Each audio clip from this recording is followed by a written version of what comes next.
control and coordination. We know that living things produce response to stimulus to protect themselves. Nervous system and hormonal systems help the organisms to produce responses to stimuli. Nerve cells play an important role in detecting the stimuli. Nerve cells are also called as neurons. Each neuron has different parts like cell body, nucleus, dendrites, axon, and nerve endings. The neurons that are present in the sense organs have specialized tips called as receptors. These receptors detect the stimuli and converts it into electrical impulses. The receptors that are present in the nose are called olfactory receptors. They detect the smell. The receptors that are present in the tongue and helps in detecting the taste are called gustatory receptors. The neurons carry the information to different parts of the nervous system.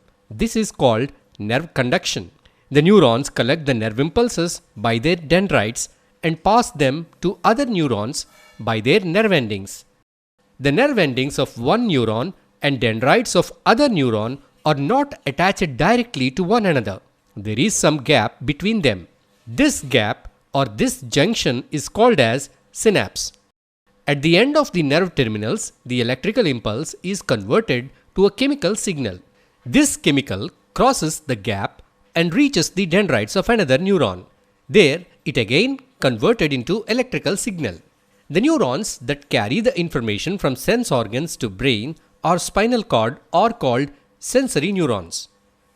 The neurons that carry the information from brain or spinal cord to muscles or glands are called motor neurons. There are two pathways in which responses are produced to stimuli. In one pathway, information about the stimulus passes to spinal cord to brain. Now the response is generated in the brain and it passes down back to spinal cord and it finally reaches the muscles. This is a long pathway and takes considerable amount of time to produce responses. In this short pathway, information about the stimuli passes to spinal cord where it is processed quickly and the responses are produced. But in some situations, organisms need to produce very quick responses to protect themselves from the dangerous stimuli. In such cases, they take a short pathway. These responses reach the muscles and cause immediate movements.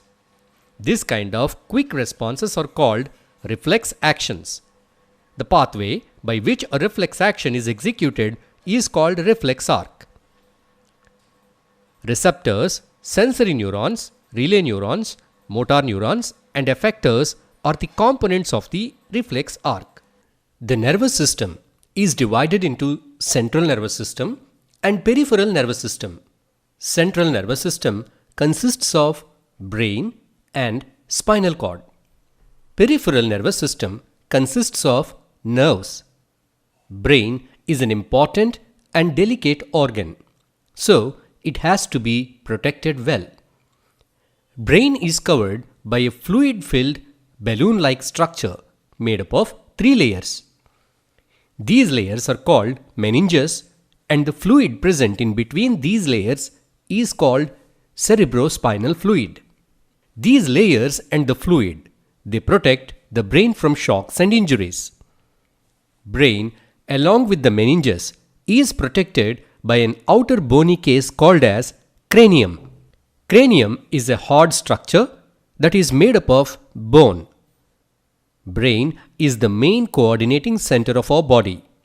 It receives the information from all parts of the body and integrates it. The main functions of our brain are thinking, decision making, storing information, producing emotions, and controlling body functions. Our body functions are of two types, voluntary and involuntary. The functions that are under our control are called voluntary functions. Writing, talking, dancing, clapping, these are the examples of voluntary functions controlled by our brain. The actions that are not under our control are called involuntary actions. digestion, heartbeat, sneezing are some examples of involuntary actions controlled by human brain. Now let us see which part of the brain controls which functions. The brain has three main parts, namely the forebrain, midbrain and hindbrain. Let us see about forebrain. The thought process takes place in the forebrain. Forebrain has regions which receive sensory impulses from various receptors. The forebrain has different centers for hearing, smell, sight, etc. The information from different sense organs is analyzed and compared with the information already stored in our brain. Based on this analysis, the forebrain takes a decision and sends it to the area of the brain which controls the movements of our voluntary muscles. For example, if we are playing football, our eyes sends the information about the position of the ball to the area of which analyzes it. After analysis, a decision is taken and the information is sent to the area of the brain which executes it. It causes the necessary movements in our muscles and makes us kick the ball in right direction with right force. The sensation of hunger and feeling full is also controlled by a separate area of forebrain. Next we see midbrain. Midbrain controls the visual and auditory reflexes. It also has center for controlling the movements of our eye and eyelids. Hindbrain. Hindbrain has three parts, namely pons, medulla oblongata and cerebellum. These parts control the involuntary functions of our body. Pons controls our sleep and wake cycle and breathing. Medulla controls heart rate, breathing, blood pressure and more involuntary functions. Next, cerebellum. It is responsible for precision of voluntary actions and maintaining posture and balance of the body. Walking in a straight line, riding a bicycle, drawing an art, all these are possible because of cerebellum. These are the different parts of the brain and their functions. Coordination in plants. Do plants respond to stimuli? Yes. Plants respond to stimuli like sunlight, water, soil, touch, chemicals, etc. Most of these responses are in the form of movements. For example, stems bending towards sunlight, roots growing towards soil or water, tendrils of plants coiling around the support, closing of leaves of touch-me-not plant when it is touched. How do plants produce movements? Animals produce movements with the help of nervous system and muscular system. But in plants, both the nervous system and muscular system are not present. The movements in plants are caused either by growth or by changing the shape of the cell. Which movements in plants are caused due to growth? The movements in plant parts like stem moving towards sunlight, roots growing towards soil, tendrils coiling around some support, pollen tube growing towards the ovule are caused due to growth. In fact, these movements are the responses for different stimuli. The directional movements that are shown by plants in response to environmental stimuli are called tropic movements. The movement of plant parts towards sunlight is called phototrophism. Example, stem bending towards sunlight. Movement of plant parts towards the soil is called zeotrophism. Example, roots growing towards soil. Movement of plant parts towards the water is called hydrotrophism. Example, roots growing towards water. Movement of plant parts in the direction of an object that it touches is called thigmotrophism. Example, tendrils coiling around a support. Movement of plant parts towards a chemical stimulus is called chemotrophism. Example, pollen tube growing towards the ovule. What causes the tropic movements in plants? Tropic movements in plants are caused due to some special chemical compounds called as phytohormones. For example, if the plant tip has to bend towards right, the cells in the left side part of the tip get elongated. It makes the plant bend towards right. The elongation of cells in the left half of the plant tip is caused due to a phytohormone called as auxin. Name the major phytohormones and write their functions. The five major phytohormones are auxins, gibberellins, cytokinins, ethylene, and abscisic acid. Auxins. Auxins stimulate the cells to grow longer. They are responsible for the tropic movements in plants. They are mostly concentrated in the young shoot and root tips. Gibberellins. Gibberellins also helps in the stem and root elongation in plants. Cytokinins. Cyto means cell. Kinesis means division. This means the cytokinins, they promote cell division. They are concentrated in the fruits and seeds where rapid cell division takes place. Abscisic acid. This hormone acts as a growth inhibitor. This helps in the wilting of leaves. Ethylene.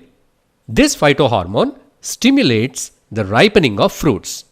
So these are the five major phytohormones and their functions. Hormones in animals. What is the second way of control and coordination in animals? In animals, the second way of control and coordination is done by endocrine system. The endocrine system is comprised of various endocrine glands like pituitary gland, thyroid gland, adrenal glands, pancreas, testes, and ovaries. These glands secrete some special chemical compounds called hormones. What are the functions of hormones? And how are they supplied to different parts of our body? Hormones help to control many body functions such as growth, repair, and reproduction. Hormones are secreted by glands in very small quantity. These hormones reach different parts of our body through blood circulatory system. Once a hormone is released into the bloodstream, it is supplied to all parts of the body, but it acts only on its target tissue or organ. How do hormones help our body in producing a response towards a stimulus? Let us understand the functioning of hormones with an example. If a person is attacked by a dog, then he should either fight with the dog or run away from the dog. Here, the dog's attack is the stimulus and man running or escaping is the response. When we are in such a situation, a hormone called adrenaline is secreted by adrenal glands.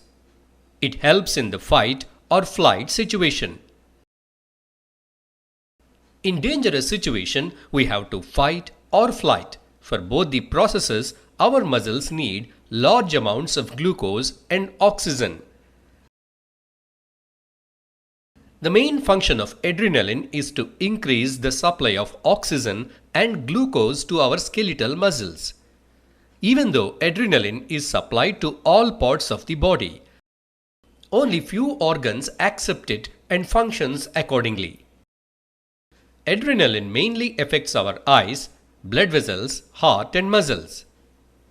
Due to the action of adrenaline, the heart beats faster and supplies more oxygen to our muscles. The blood to the digestive system and skin is reduced due to contraction of muscles around small arteries in these organs. This blood is diverted to skeletal muscles. Adrenaline also increases the breathing rate by increasing the muscular movements of diaphragm and rib muscles. This is how adrenaline helps us to produce a response during a dangerous or harmful stimuli. Why is it important to have iodized salt in our diet? How is it connected to our endocrine system? It is advised to consume iodized salt in the place of normal salt because iodine is an important mineral required for our body. Iodine is essential for making a hormone called thyroxine in our body. This hormone is produced by thyroid gland which is present at our neck region. The main function of thyroxine is to control the metabolism of carbohydrates, proteins and fats. Thyroid hormone plays a crucial role in regulating metabolism. Metabolism is the process by which our body converts food into energy and energy into food, vice versa. An underactive thyroid can slow down metabolism, leading to weight gain, fatigue, and other symptoms. On the other hand, an overactive thyroid can speed up metabolism, causing weight loss and other symptoms. If we do not have sufficient iodine in our diet, it may lead to low production of thyroxine and causes a disease called as goiter. Swollen neck is the main symptom of goiter. Which hormone is responsible for our growth? Growth hormone secreted by pituitary gland is responsible for regular growth of our body. The growth of skeletal muscles and bone is under the control of growth hormone. Deficiency of growth hormone leads to a condition called dwarfism, where stunted growth is observed. In some people, overproduction of growth hormone leads to a condition called gigantism. In this case, people grow very tall and looks unusual. Which hormone is called as male hormone and why is it called so? Testosterone is called as male sex hormone. It is called so because it helps in the development of secondary sexual characters like growth of mustache, growth of beard, development of testes, and production of sperms in boys. Which hormone is called as female sex hormone and why it is called so? Estrogen is called as female sex hormone. It is called so because it helps in the development of secondary sexual characters in females like development of breasts, beginning of menstruation, development of ovaries, etc. Why do doctors suggest some people to eat less sugar and starchy foods in their diet? Doctors suggest some people to eat less sugar and starchy foods because they are suffering from a disease called as diabetes. Our blood contains glucose. The normal level of glucose in our blood is 99 milligrams per 100 ml of blood. If our blood glucose level raises, then a hormone called insulin is secreted by our pancreas. Insulin controls the raised blood sugar levels. But in some people, due to the malfunctioning of insulin producing cells of pancreas, very less insulin is produced, which leads to high level of blood sugar. Such condition is called as diabetes. High levels of blood sugar causes harmful effects on our body. Diabetic people are more prone to heart, kidney, eye, and nerve diseases. Thanks for watching. Please like the video. Please share this video with your friends. Please subscribe to Grade Booster channel. Press the bell icon to get all the latest updates. Check the description to find links of other useful videos. Check the end screens for our new videos.